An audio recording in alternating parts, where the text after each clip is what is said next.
My name is Sinto John. I work for RAK Ceramics as a sales executive. I'm a Christian and a strong believer in Jesus Christ as my God. I am well aware that all Muslims do consider Jesus Christ to a high regard as a prophet. My question is regarding the issue on prohibition of pork in Islam. My first question is, do you consider all the words of Jesus and the miracles performed by Jesus as mentioned in the Bible? And if so, let me explain to you one thing. The premise in which Christians believe that pork or no food is prohibited is from the gospel when Jesus says that whatever comes into you goes out of you, but what comes from your heart is what makes a man pure or impure. So if you consider that, then why do you think, and if you consider Jesus as a prophet, then why do you say that pork is prohibited in Islam? And if not, what do you think Jesus meant by when he said that? Before I answer the question, I'd like to welcome the chairman of the Dubai International Holy Quran Award, Mr. Ibrahim Bumala, and also the deputy chairman, Dr. Saeed, for giving us a wonderful opportunity and making us available this hall till so late also, mashallah. I'd like to thank him. And I pray to Almighty God that He gives more opportunity for people of Dubai to hear such lectures, and so that more and more people get hidayah. And inshallah, the thawab of the people accepting Islam will also go to the Dubai International Quran Award, inshallah. To Dr. Ibrahim Bumala and also to Sheikh Muhammad, inshallah. The brother asked the question that, do I believe in the miracles of Jesus Christ mentioned in the Bible? Brother, I believe whatever is mentioned in the Bible, if it matches with the Quran, I believe in it. If it goes against the Quran, I disbelieve in it. If it does not go against, does not match, it is ambiguous.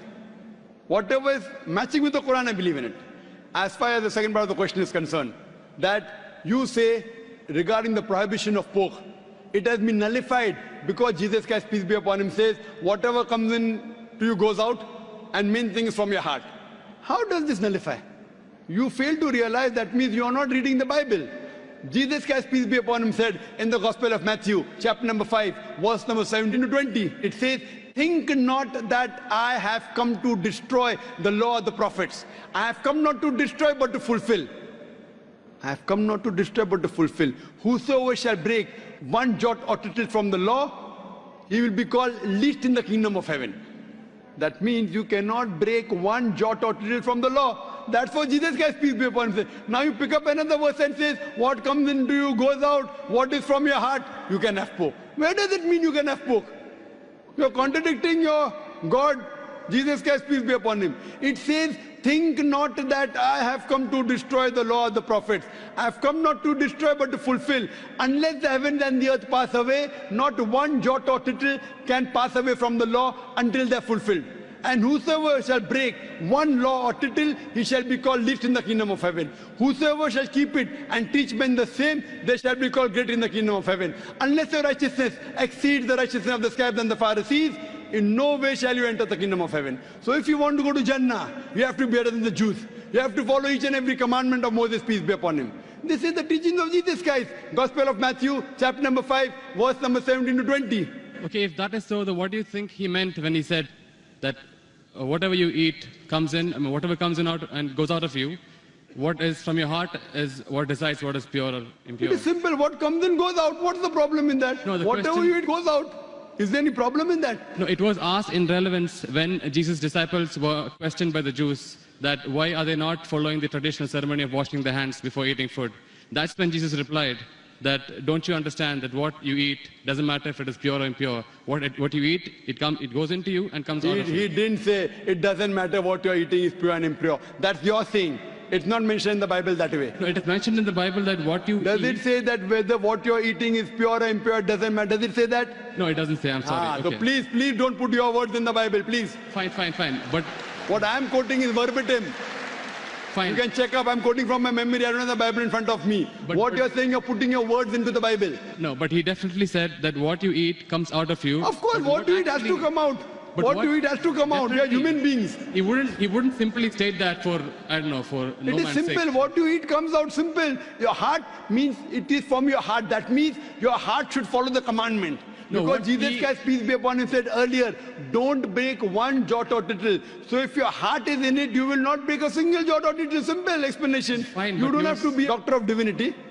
He was trying to prove the Jews wrong by saying that it is not important. No, not at all.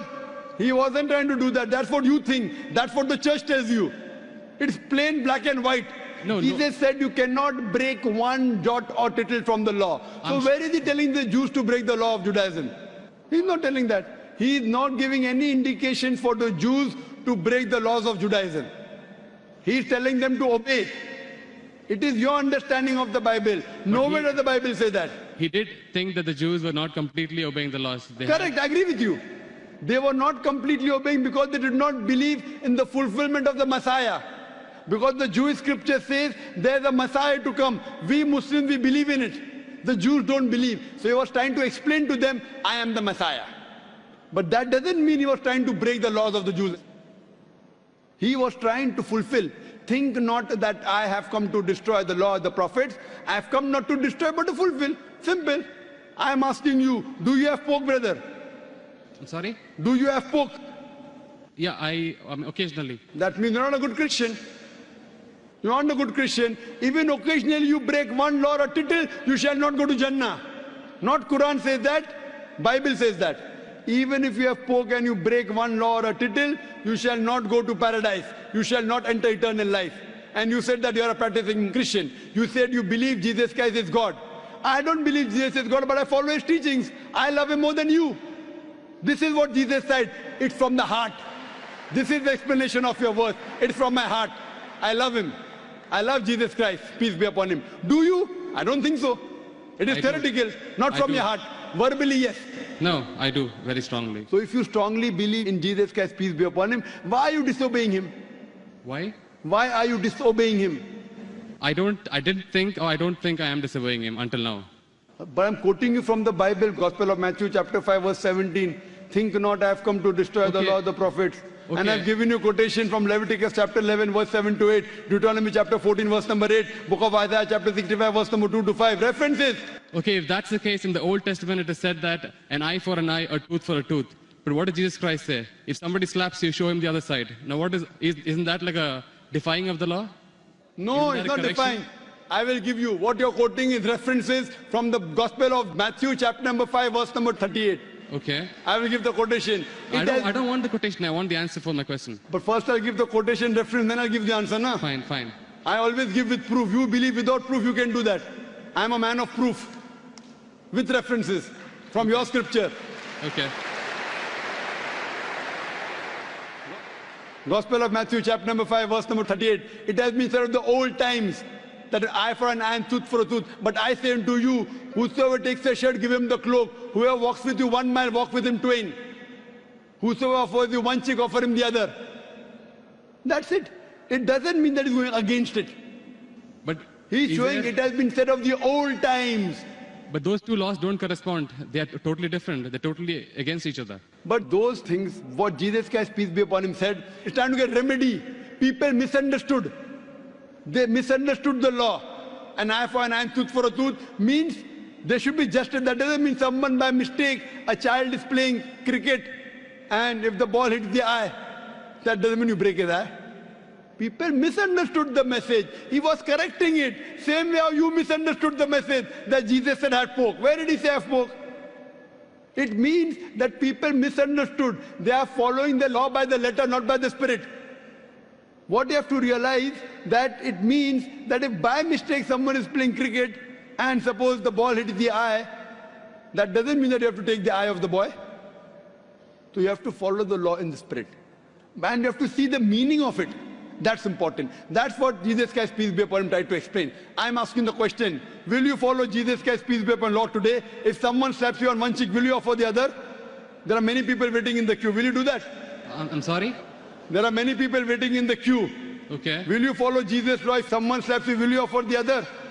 No, but that is wrong then. According to me, it is wrong. According to you, it is correct, now. You believe Jesus Christ is your God, peace be upon him. Yes. If someone slaps you, will you offer the other? So you can come on the stage here. We'll have many people slapping you. I didn't understand actually. It's not clear. That verse of the Bible also says someone slaps you on one cheek, offer the other. Yeah. Do you believe in that law?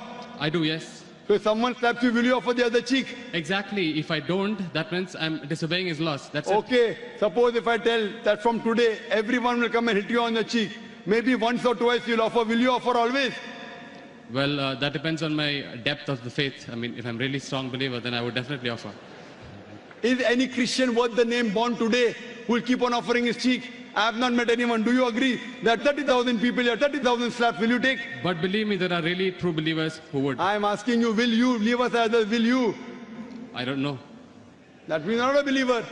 That's I what you don't know is the realize it question. is. I don't know is the Therefore, answer. what we realize that every prophet came and for remedy. Today, Muhammad Sallallahu Alaihi Wasallam has come. And he said, depending upon the situation, if it is by mistake, an eye for an eye, tooth for a tooth is wrong.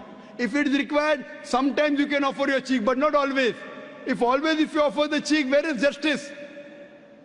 If that way someone kills you, you allow them to kill again. Is this justice? It's not justice at all. Depending upon the situation, you have to keep on changing. Therefore, I say that I believe in the teachings of Jesus Christ, peace be upon him, which match with the Quran. If it doesn't match with the Quran, what I say, it's an interpolation, it's a concoction, it's a fabrication. Because everything written in the Bible is not the word of God. According to scholars of Christianity, they say there are many interpolations in the Bible, there are many concoctions, there are many fabrications. According to Christian journals, they say there are 50,000 errors in the Bible. How many? 50,000. So therefore, I don't consider Bible to be the word of God. There are many unscientific things mentioned in the Bible. If you read the book of Genesis, I can give a lecture only on the contradictions, on unscientific things. I don't consider word of God. Do you consider Bible to be the word of God? Yes. Okay. Now do in the book of Genesis, chapter number 1. Yes. Verse number 16. It says, Almighty God created two lights. The greater light, the sun, to rule the day, the lesser light, the moon, to rule the night. Bible says the light of the moon is its own light. Do you believe in that? The light of the moon is? Is its own light. Do you believe in that? No. That we don't believe in the Bible. Bible says in the book of Genesis, chapter number 1, verse number 14, Almighty God, He created the earth on the third day, created the sun on the fourth day. That means the earth and vegetables came before and sun came later on. Do you know science, brother? I'm sorry? Do you know science? Yes. The Bible says earth came first and then came sun. Is it correct? I don't know. No. Scientifically, is it correct? The earth came first and? Then the sun came. Earth came on the third day, sun came on the fourth day. Is it possible? We know the sun is the parent body in the solar system. All the planets that revolve around the sun, they are the bodies from the sun. You know the Big Bang? Yes. So it is created simultaneously. But the Bible says earth on the third day, along with vegetables, sun on the fourth day. How can the vegetables survive without sunlight? Is it possible? If God can make it that way, why not? But do you believe in that? See what God can do, but will God do something which is wrong? Illogical thing God will do. See, reasoning with God, I don't think it is in our scope. It is beyond our scope. It is not in your scope, but in the scope of human beings like me. God has to be logical. You can't be illogical. Then if you say illogical, then you believe every monkey, any stone, any tree is God. But what What our brothers in India do. Everything is God for them. And then you say, don't argue with God. Don't reason with God. So then you start worshipping the stone also. Brother, you can't be illogical. Seek ye the truth shall free you. Thank you. So hope you seek the truth, brother. Sure. I appreciate